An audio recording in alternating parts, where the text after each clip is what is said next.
Hari ini saya akan membahas tentang kontak mata karena tatapan memiliki arti. Mata merupakan elemen vital yang dimiliki manusia.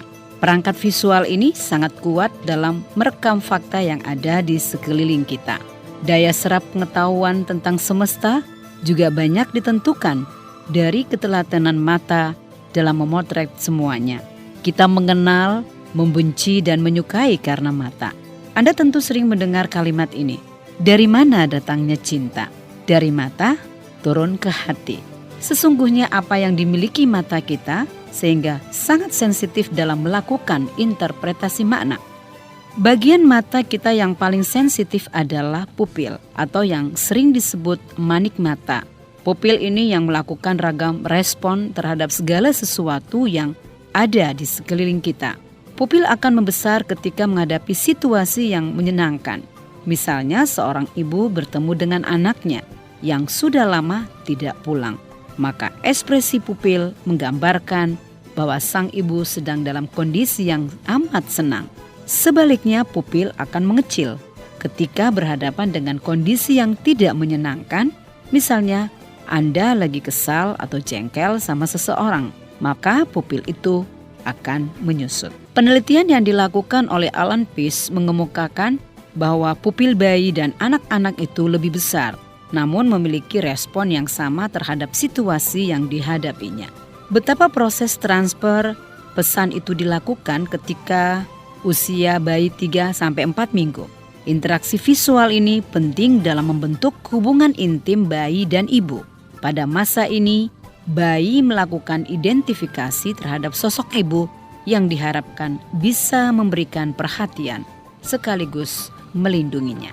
Mata memiliki peran penting dalam interaksi keseharian kita.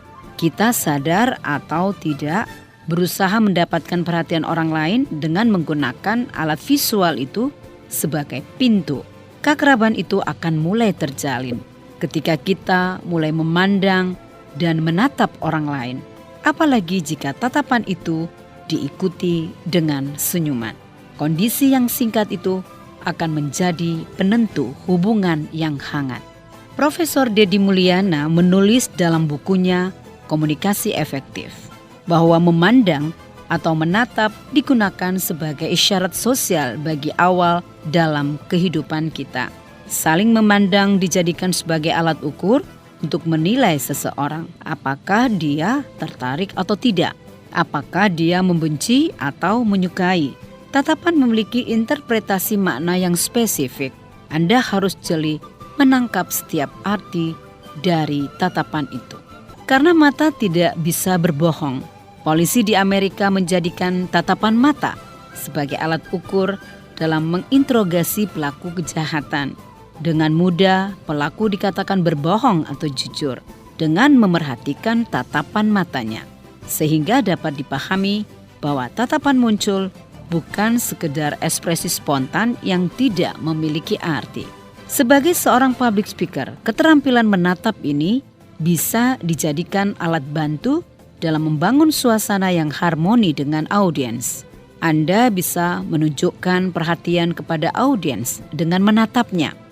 Demikian juga Anda akan tahu diperhatikan atau tidak dari tatapan mata audiens. Maka sangat disarankan ketika memulai pembicaraan publik diharapkan memperluas pandangan ke seluruh ruangan, termasuk meneliti setiap person yang ada di hadapan kita. Jadikan tatapan itu sebagai alat dalam menumbuhkan ketertarikan dan perhatian dari audiens Anda. Kontak mata merupakan sinyal yang penting dalam membangun derajat keintiman dengan orang lain. Ini dikemukakan oleh Mikhail. Perhatian dan ketertarikan Anda itu ditentukan oleh seberapa intens Anda melakukan kontak dengan audiens. Demikian pula sebaliknya. Perhatian audiens dapat diketahui dari intensitas kontak mata yang mereka berikan. Namun demikian perlu dipahami secara luas bahwa kontak mata, bagaimana kita menatap atau memandang orang lain, tetap diikat oleh nilai budaya. Jadi jangan sampai kita salah mengartikan pandangan atau tatapan itu. Ada perbedaan dalam memaknai kontak mata. dalam beberapa kultur budaya. Misalnya di Amerika, rasa hormat dan perhatian itu ditunjukkan dengan melakukan kontak mata secara langsung. Anda akan dianggap kurang hormat ketika atasan Anda berbicara namun Anda tidak menatap matanya. Sebaliknya, dalam kultur Asia umumnya, menatap mata orang yang memiliki status yang lebih tinggi dari kita dianggap lancang atau kurang ajar. Nah, perbedaan budaya memberikan peluang perbedaan interpretasi tatapan mata itu. Di negara kita yang memiliki perbedaan kultur dan budaya, juga memperlakukan hal tersebut. Tatapan mata yang terlalu lama kepada orang tua bagi kebanyakan orang Bugis dianggap tidak sopan. Jadi, ketelitian dan kejelian itu juga paling dalam melihat bentuk tatapan yang diberikan.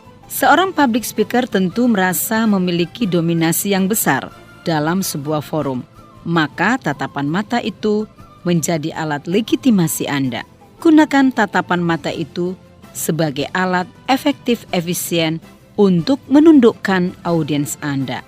Namun, hindari tatapan yang terlalu lama pada audiens tertentu. Ini dimaksudkan untuk memberikan porsi tatapan yang sama untuk semua audiens. Ingat, Anda bukan hanya milik satu orang, tetapi milik semua orang yang ada dalam forum Anda. Berikan hak mereka secara adil. Demikian sharing kita pada hari ini. Sampai jumpa di kapsul berikutnya. Tatapan mata itu merupakan pesan yang paling ekspresif yang memiliki arti. Sukses public speaking menentukan karir dan masa depan.